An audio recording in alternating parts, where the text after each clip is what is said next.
আগে আল্লাহ রাসূল বলেন, মান আখিরি কালামিনা ইনদাল মাউতি লা ইলাহা ইল্লাল্লাহ দাখালাল জান্নাহ। যে ব্যক্তি মৌতের আগে ঈমানের সাথে এই কালেমা পড়ে পড়ে মৃত্যুবরণ করবে, আল্লাহ রাসূল বলেন ফাদাখালাল জান্নাহ, আল্লাহ পাক তাকে জান্নাতে প্রবেশ করাবেন। সুবহানাল্লাহ।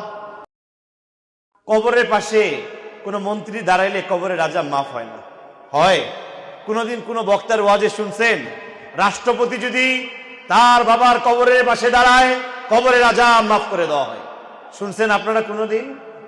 আমার ভাইরা, আল্লাহ রাসূল সাল্লাল্লাহু আলাইহি সাল্লাম বলেন, কোন হাফেজে কোরআন যদি তার পিতার কবরের পাশে দাঁড়ায় আর তার পিতার জন্য কবরের পাশে দাঁড়ায় চোখের পানি ছাইড়া দেয়, আল্লাহ তার পিতার কবরের আযাব, তার মায়ের কবরের আযাবকে মাফ করে দেয়।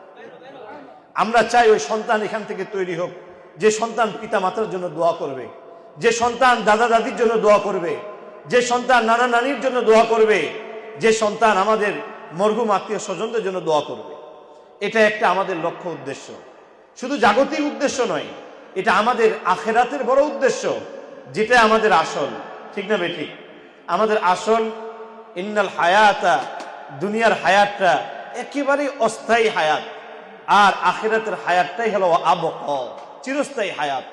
ওই চিরস্থায়ী হায়াতের কথা স্মরণ করে আমাদের এই পথ চলা, আমাদের সন্তানরা যেন সত্যিকারের আলেম হয়, হাফেজ হয়। এক নাম্বার দুই, এখান থেকে আমাদের সন্তানরা যেটা হবে, আলহামদুলিল্লাহ, এখান থেকে সন্তানরা যোগ্য আলেম হইতে পারবে। কি হইতে পারবে বলেন? আপনারা শোনেন না, ছেলেটা চট্টগ্রামে পড়ে। কোথায় পড়ে? আরে ভাই, চট্টগ্রামের পড়া কি এইখানে নাই? আমাদের বড়রা ঢাকায়, যারা আমাদের কওমি মাদ্রাসা শিক্ষা বোর্ডের বড়রা রয়েছেন, মুরব্বীরা রয়েছেন, তারা ঢাকা থেকে শিক্ষক পাঠিয়েছেন, আলহামদুলিল্লাহ পড়েন। মানুষ আজকে হাটহাজারি চিনে। হাটহাজারি তো একটা গ্রাম ছিল, আজকে সেটা উপজেলা। আজকে আমাদের উপজেলার নাম বলে মানুষ হাসে, কয় কোথায় বাড়ি, কয় বদা। ওহো আচ্ছা। আজকে আমরা চাই একটি এমন প্রতিষ্ঠানের মধ্য দিয়ে এই এলাকার পরিচিতি করাইতে, যে এলাকার নাম মানুষ সম্মানের সাথে নিবে, বলি আলহামদুলিল্লাহ। এখানকার সন্তানরা লেখাপড়া করে তারা দিনে দায়ী হবে, মুবাল্লিগ হবে, এবং তৎসঙ্গে আমরা আসলে যেটা বৃদ্ধাশ্রম, এটা একটা ব্যতিক্রম ধর্মী একটা বৃদ্ধাশ্রম হবে। আমাদের স্বপ্ন এটা আছে।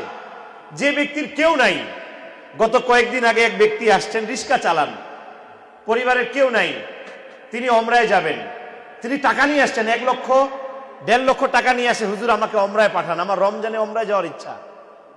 উনি শুনছেন এই জায়গায় বৃদ্ধাশ্রম হইতেছে, উনি বলতেছেন, হুজুর আমার তো কেউ নাই, শেষ বয়সে যদি আমি অসুস্থ হয়ে বিছানায় পড়ে থাকি, আমার কি এখানে আশ্রয় হবে? আমার ভাইরা, আমরা এমন একটা এখানে প্রতিষ্ঠান করতে চাই, যাকে দেখার কেউ নাই, সন্তানরা বিদেশে আছে, সন্তানরা ব্যস্ত, সন্তানরা আজকের ঘটনা শোনাই।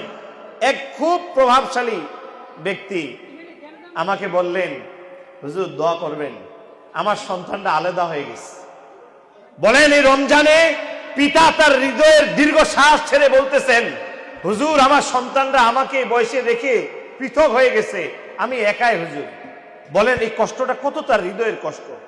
তো আমরা চাই এরকম নিঃস্ব যারা, অসহায় যারা, পরিবারে নেই এমন যারা আছেন, তাদেরকে এই ছাত্ররা এখানে পড়াশোনা করে তাদের নার্সিং করবে, বলি আলহামদুলিল্লাহ। এটা একটা নার্সিং কেন্দ্র হবে। এই ছাত্ররা ওই মুরব্বীর গোসল করাবে, ওই মুরব্বীর কাপড় পরিবর্তন করাবে, ওই মুরব্বীকে ওষুধ খাওয়াবে, ওই মুরব্বীর কাপড় পরিষ্কার করে শুকাইতে দিবে। আমরা চাই এই সন্তানরা এখান থেকে, ছাত্ররা নার্সিং প্রশিক্ষণের মাধ্যমে এই অভিভাবকহীন মুরব্বীদের জন্য সেবায় নিয়োজিত থাকতে পারে। আমার ভাইরা, আমার কথা যদি বুঝে থাকেন, তাহলে কি এই কাজটা ভালো হবে কি হবে না? ভালো হবে না বলেন? ঠাকুরগাঁ থেকে 5 জন আমাকে ফোন করছে, হুজুর আপনাদের বৃদ্ধাশ্রম কি চালু হয়েছে? আমাদের পরিবারের কিছু মানুষকে রাখতে চাই। আমি বলছি দোয়া করবেন, আমাদের মাদ্রাসার ছাত্ররা আমরা তৈরি করি, এরা যেন নার্সিং করতে পারে, আমাদের বৃদ্ধাশ্রমেরও ওই মুরব্বীদেরকে রাখারও কাজ শুরু হবে। আমরা তাদেরকে ঈমান শিখাবো। কি শিখাবো বলেন? আমরা ওই মুরব্বীদের কালেমা শিখাবো। আপনারা অবাক হবেন। আমাদের আলহাজ খাদিমুল ভাইয়ের কথা আমি স্মরণ করি, আল্লাহ পাক তিনাকে সুস্থতা দান করেন।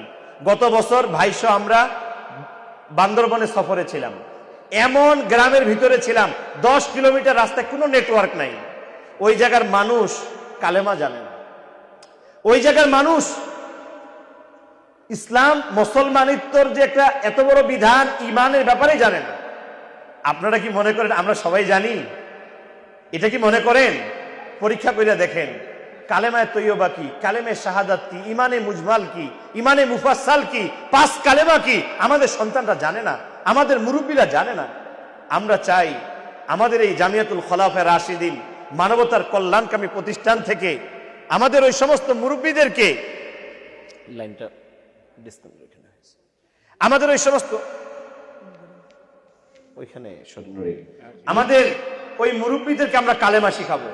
মৃত্যুর আগে আল্লাহ রাসূল বলেন মান আখিরি কালামিনা ইনদাল মাউতি লা ইলাহা ইল্লাল্লাহ দাখালাল জান্নাহ। যে ব্যক্তি মৌতের আগে ঈমানের সাথে এই কালেমা পড়ে পড়ে মৃত্যুবরণ করবে, আল্লাহ রাসূল বলেন ফাদাখালাল জান্নাহ, আল্লাহ পাক তাকে জান্নাতে প্রবেশ করাবেন। সুবহানাল্লাহ। আমার ভাইরা, আমরা ওই মুরব্বীদেরকে এখানে রাইখা ঈমান শিখা আমার ভাইরা আমরা ওই মুরব্বীদেরকে এখানে রাইখা ঈমান শিখাবো, কোরআন শিখাবো, নামাজ শিখাবো। শেষ বয়সে সে যেন কমপক্ষে এতটুকু সম্বল নিয়ে কবরে যেতে পারে। আমাদের সাথে আপনাদের সহযোগিতা, আপনাদের সুপরামর্শ একান্ত কামনা করি।